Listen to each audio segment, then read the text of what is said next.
Dear friends, hi, welcome back to Alpha Physio Pelvic Care, all things pelvic health.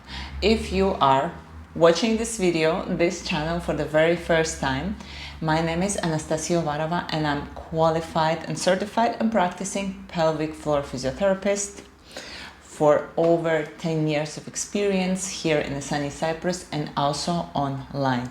On this channel, I share all my best and favorite tips and tricks regarding to pelvic floor, pelvic health and beyond. Without any hesitation, I would like to jump on today's topic.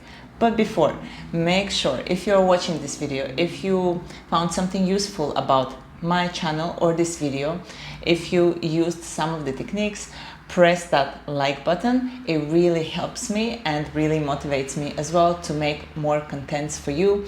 And as I said, I'm sharing all my tips and tricks that I also share with my clients on daily basis. Today's topic will be a little bit on the opposite what I'm usually preaching in my pelvic health world, which is strong pelvic floor, well-functioning pelvic floor. Make sure you keep it strong glutes, strong this, strong that. So today we will talk about relaxing pelvic floor, because pelvic floor, these muscles here and here, this is female pelvic floor model, but it applies to any gender and any age, sometimes can be tight, and the tightness can also create a lot of problems.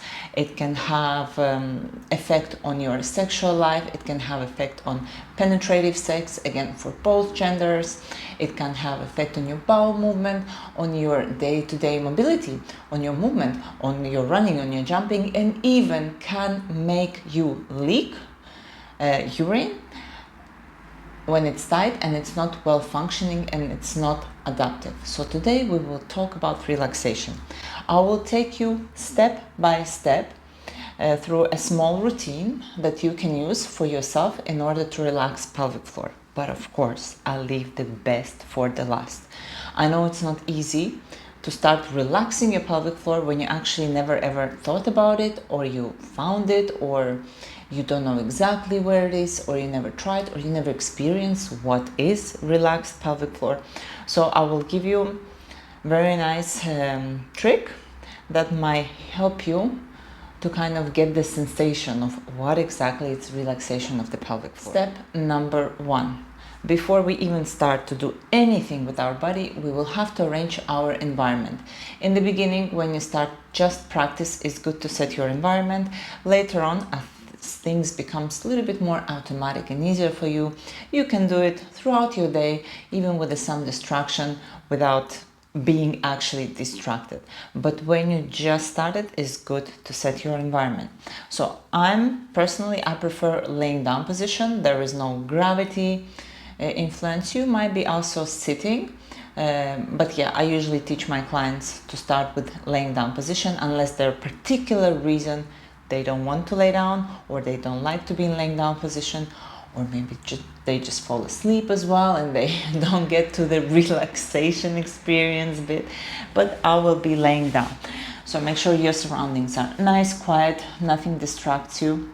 I would not suggest even to use any like TV shows in the background. Maybe a bit of relaxing music might help you, but that's about it from the external distraction. Try not to get any visual influence, because we actually will use our visual fantasy, visual imagination, visual cues in order to relax our pelvic floor. And I'm supporting my head here, so nice and warm environment. I'm holding my legs here bent. You can also keep them straight. Okay, I'm not sure if I'm getting inside the whole shot. When you're keeping them straight, you get a little bit more pressure from your sacral area here, so you might not be feeling that well the relaxation. Another great position that we also will take it further back is hips. You can either keep them open like this if you have enough flexibility, but here you might get tired, so you can always put things under your hips. I'm using these blocks. You can use pillows, so nice and open, supported hips. You don't have to hold anything. You don't have to think about anything, holding anything, just about your pelvic floor. So here preset number 1 is done. I'm ready here and relax. Before we think about any pelvic floor and muscles and so on, we need to set our whole body. We cannot relax one part of the body when we are actually tense somewhere else. So I'm here and I'm doing a quick mental checkup, if you like to use this kind of term, and I'm starting right from the top. I'm thinking about relaxing my neck, my jaw, okay? All of this you can do in a non-movement. I'm just moving and indicating to give you a bit of more visual cue, but you can just be laying down and just doing mental count through. I will be a little bit more hands-on just to give you a cue, a visual cue. So we relax our head, relax your eyes, relax your jaw, relax your neck. Make sure it's not falling back, it's not too high, not too back. Relax your shoulders, your elbows, your hands. Relax your fingers. Relax your chest, okay? Relax your belly. No tension and tightness in the belly. Relax your pelvis. If you feel there is a bit too much pressure under your sacrum, you can always put a small pillow, soft pillow, so there is no pressure going on. Relax your inner thighs, your knees, your toes. So basically we're going through the whole body and trying to keep everything nice and relaxed. And you might just take time to do the whole body relaxation without even right now focusing on the pelvic. As we went through our body relaxation, let's assume we got enough relaxation through our body, okay? It's nice and relaxed. We are ready there. Before we go on the pelvic floor, we focus on our breathing. And here, many people teach belly, abdominal breathing. That is absolutely fine with me.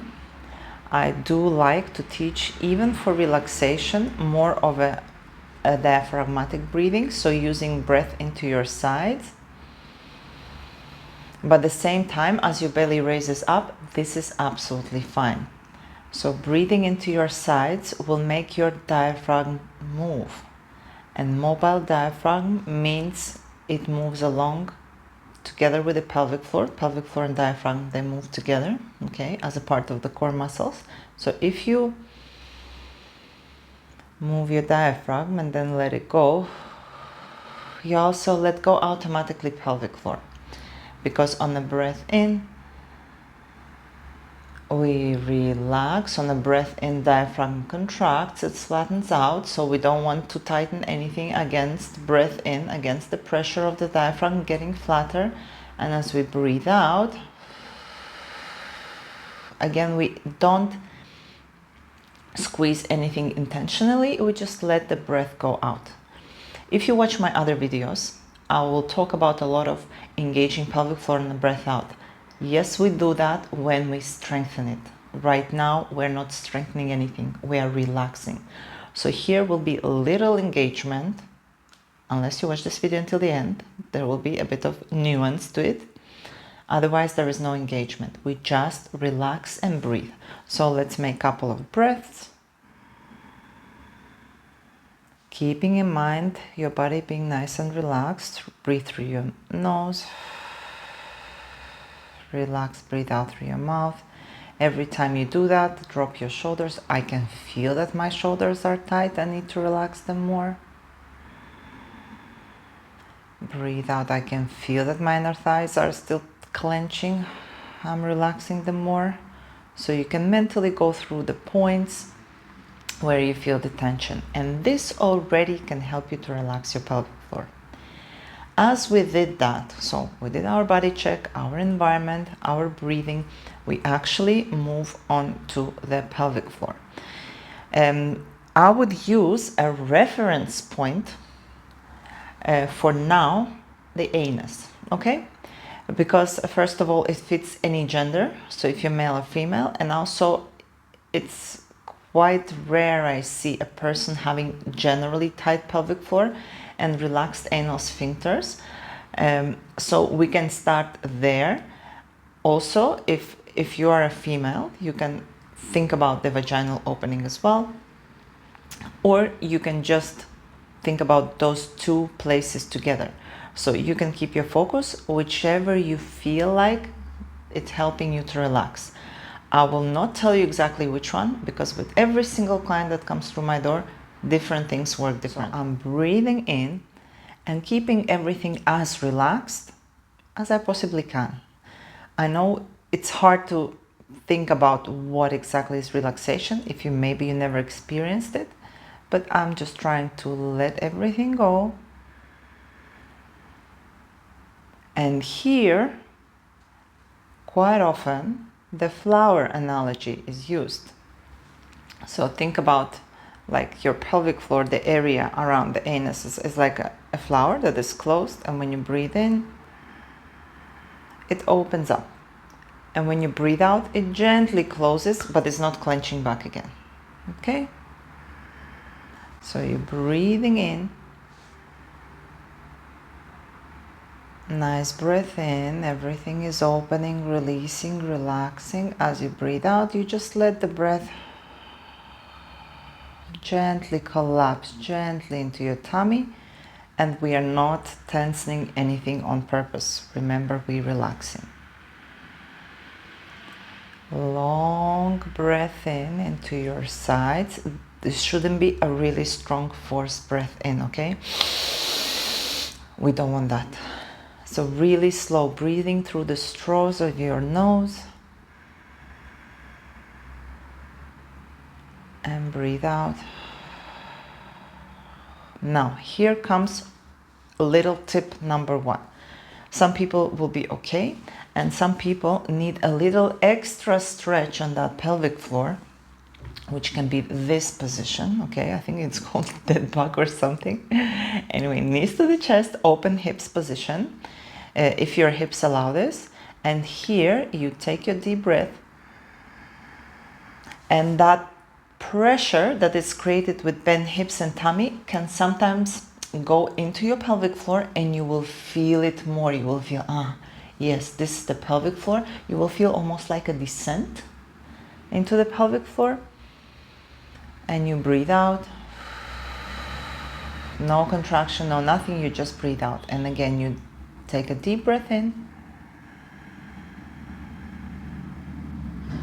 Descend like a tension, like gentle bearing down into the pelvic floor. This is where your environment comes in place. In the beginning, until you learn, you need to be really focused on what's happening down there. You cannot be focused somewhere on autopilot, getting distracted. It's really hard, especially if you do indeed have tight pelvic floor. I don't, and I still need to focus. But if you do, you need even triple focus. You practice this every day for 21 days. We're creating here a habit. Even if you don't feel it first, second, fifth, sixth, seventh, 10th day, we still keep practicing. And one day you will feel that release.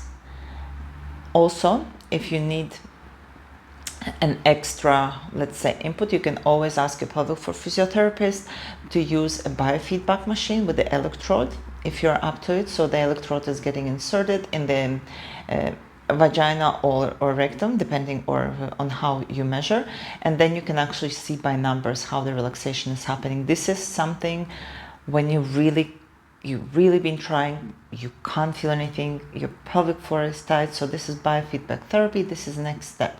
But this is something, this relaxation that we're doing home. Now, we try all this for about 10-15 minutes a day. You don't need to dwell on it for hours. Neither you need to do it like quickly, 3-4 minutes and go. You can do that later when you already can feel the relaxation, you have body awareness.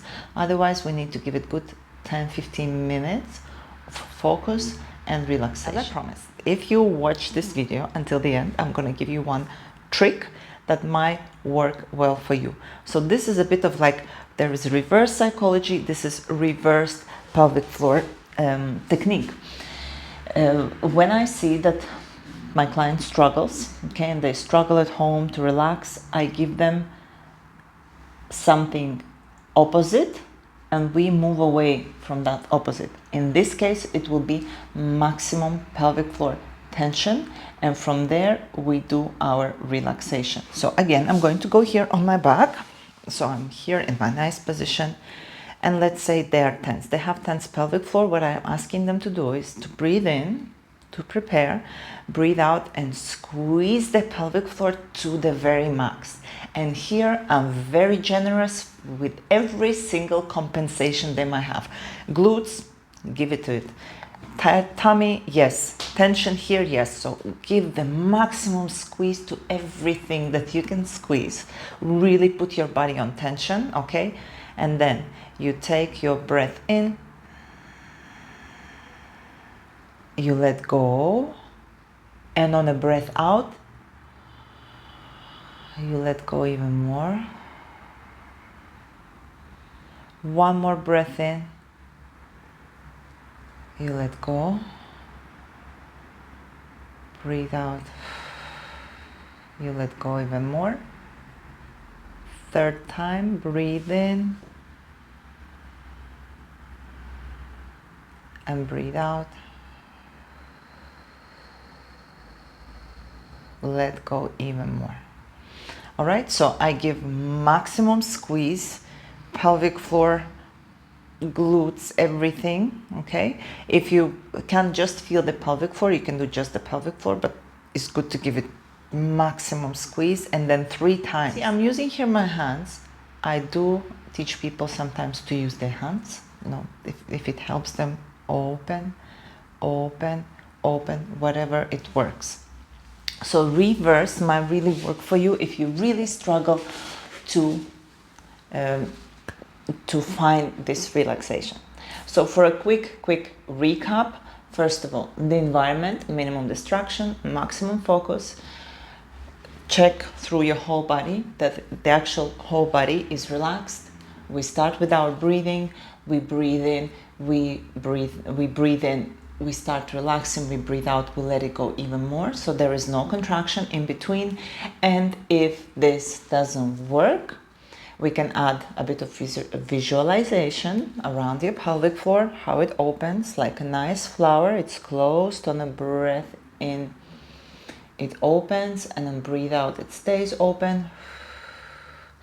And then we can also add squeeze, maximum squeeze, and after that 3 relaxation cycles. I hope it helps. I hope it wasn't very confusing. You can always adjust your way, sometimes with one breathing cycle, let's say, or as I said, with your hands, or maybe laying down on your side, or maybe semi-recline. Some people find even being on a 4-point kneeling might help them.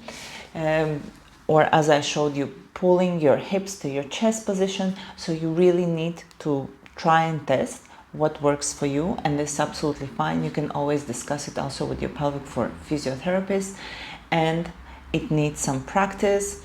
21 days, it's like a general consensus that it takes around 3 weeks to set a habit and to really get there. So please don't get discouraged if it doesn't work from the first, second, even third or fifth time. It takes practice, practice, practice, and one day you will feel, ah yes, I did the relaxation there. And if you really need a little bit more of, let's say, scientific numerical reassurance, then you can always book your physio session with biofeedback machine that will give you exactly the graphs and numbers. Thank you guys so much for watching this video until the end. Thank you for your likes. Please subscribe to my channel, because I'll try to post here all the things in relation that I get also from my work. So my clients inspire me a lot with the questions in the videos I post here, and we will see you back very, very soon. Take care. Bye.